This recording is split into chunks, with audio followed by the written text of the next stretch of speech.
নদীর কথা নদী এটা বলা যাবে না এখন।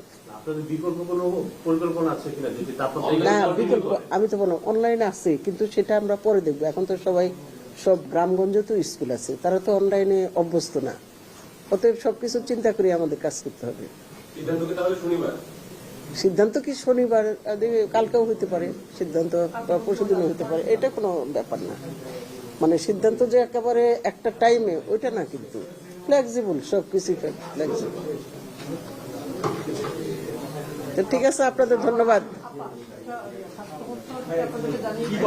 না, স্বাস্থ্য মন্ত্রণালয়ের তাপমাত্রা নির্ধারণ করে না, এটা আবহাওয়া অফিস করে। এটা না, স্বাস্থ্য মন্ত্রণালয় আমাকে কিছু বলেনি। আবহাওয়া অফিস আমাদের সচিবকে জানিয়েছে যে মানে এই তাপমাত্রাটা আরো বৃদ্ধি পেতে পারে, সেই অনুযায়ী আমরা সিদ্ধান্ত